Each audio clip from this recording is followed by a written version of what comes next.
বর্তমানে শান্তি রক্ষায় বাংলাদেশ সেনাবাহিনীর ৪,৯৭০ জন, নৌবাহিনীর ৩৫২ জন, বিমান বাহিনীর ৪০৬ জন এবং পুলিশের ৩৬৪ জন সহ সর্বমোট ৬,০৯২ জন সদস্য বিশ্বের বিভিন্ন দেশের ১৩টি শান্তিরক্ষা মিশনে নিয়োজিত আছেন।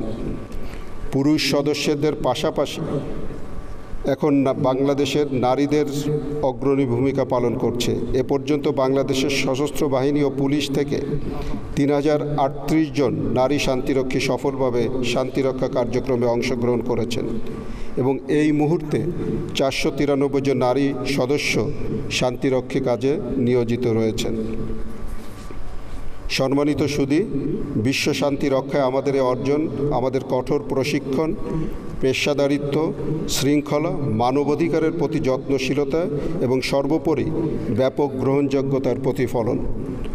এর পাশাপাশি আমাদের শান্তিরক্ষীদের উন্নত নৈতিক মূল্যবোধ, নিরপেক্ষ মনোভাব, নিরপরাধ জনগণকে সুরক্ষা প্রদানে অগ্রণী ভূমিকা পালন ইত্যাদি পার্থক্য তৈরিকারী মানবিক গুণাবলী জাতিসংঘ পরিমণ্ডলে বিশেষভাবে প্রশংসিত, যা আমাদের প্রাণপ্রিয় মাতৃভূমির মর্যাদা বিশ্ব দরবারে বহুলাংশে বৃদ্ধি করেছে।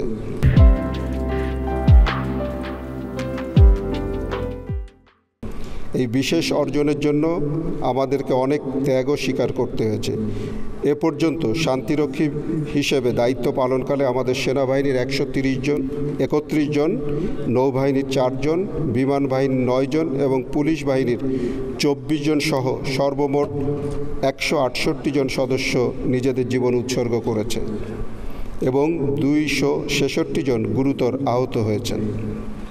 উপস্থিত সুধী, আপনারা অবগত আছেন যে বিগত বছরগুলোতে বিশ্বব্যাপী সংঘাতের ধরন ও মাত্রায় ব্যাপক পরিবর্তন এসেছে।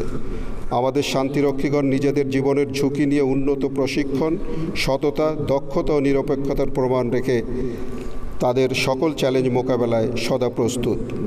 আপনারা জেনে আনন্দিত হবেন যে সম্প্রতি আমাদের সেনাবাহিনীর একটি হেলিকপ্টার কন্টিনজেন্ট কঙ্গো মিশনে মোতায়েন হয়েছে। এছাড়াও জাতিসংঘ শান্তিরক্ষা মিশনে ব্যবহারের জন্য সম্প্রতি পেরুর সশস্ত্র বাহিনীকে বাংলাদেশ সেনাবাহিনী কর্তৃক নিজেদের প্রযুক্তিতে তৈরিকৃত রিমোট দ্বারা পরিচালিত বিস্ফোরক নিষ্ক্রিয়কারী যান প্রদান করা হয়েছে, যা বিশ্বমণ্ডলে বাংলাদেশের ভাবমূর্তিকে আরও উজ্জ্বল করেছে।